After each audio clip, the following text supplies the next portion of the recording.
Hello students, welcome to this special course on map learning. So we are starting this course on a very relevant and a recent topic, that is of coronavirus, and we'll be studying the spread of coronavirus through maps. And while we are doing that, we'll be learning how the coronavirus spread, which countries did it affect, their geography, their relative location. And as you all know, geography is the study of location in time and space. So based on that, we can analyze how the spread of coronavirus will alter the word trade, word order. Okay, so in essence, what impact it will have on economy and trade. Finally, I'll be teaching you how to draw notes for maps.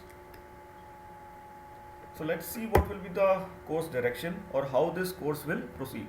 So firstly, we will be talking about, or I'll be teaching you how to draw a word map. As you all know, word map is critical for both prelims and mains. Here I have drawn a word map for you, and I'll be teaching you the same how to draw it in under 90 seconds.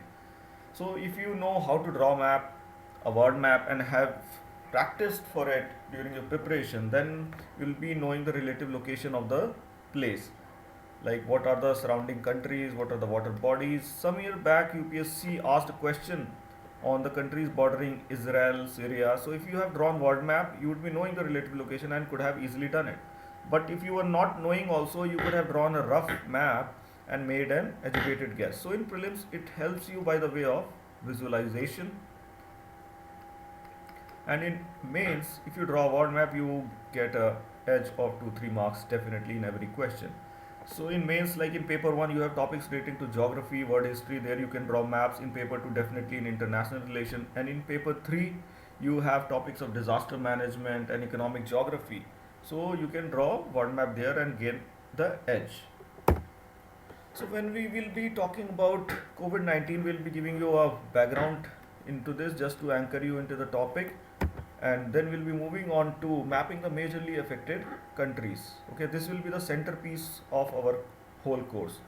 Finally, we'll be analyzing the countries from the perspective of UPSC utility, that is deriving the important facts, because our aim is to derive the most relevant information and empower you to solve the question that UPSC asks. Okay,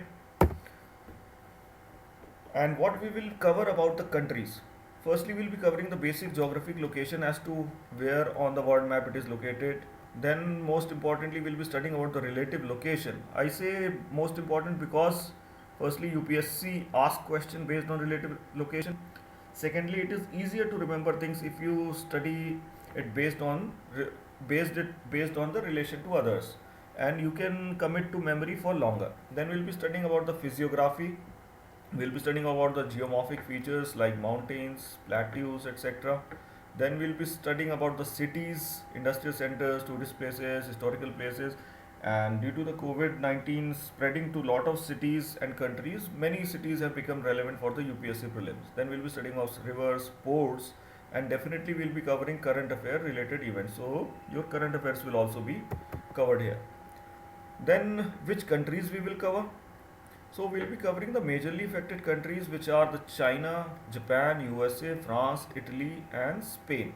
As you all know, COVID-19 had spread to almost whole world.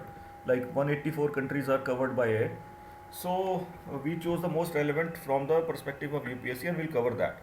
But if you want to cover the rest of the countries, please join our course on maps comprehensive learning, which will be starting soon. There we will be covering both world map and India map from the perspective of physical and political. So if you want, you can come back for that later. Okay, and now how to make best use of this special course. If you want to make the best use of this special course, you will have to have a atlas handy, and we recommend this Oxford Student Atlas for India. So whenever you are coming to watch this video, keep a pen and paper with you and this atlas with you at all times, and refer to it whatever is being taught. So when I am telling you something, like we are talking about a place called Wuhan, so you need to highlight that on the atlas. Purpose of highlighting is that whenever you open the atlas later, you straight away intuitively see the places you have highlighted. And when I am telling you about place, write certain facts about that there in the atlas itself. So if you cannot write there due to paucity of space, please make your own notes which I will be teaching you, and it should essentially contain a word map, and that is hand drawn. Next, you should watch this complete video. I'm saying this because this video is meant for a larger audience, so it might be fast for somebody, slow for somebody. But this video will be there on our Jigyasa IES YouTube channel. So come back to it, play and pause at your own pace, and revise through the atlas. Finally, ask your doubts. This is the most critical part. So we encourage students to ask doubts so that they get the maximum benefit out of it and are able to excel in the UPSC exam. So ask your doubts in the comment section. So guys, all the best. I'll see you soon in the next video, and please gear up for some serious map learning. Thank you.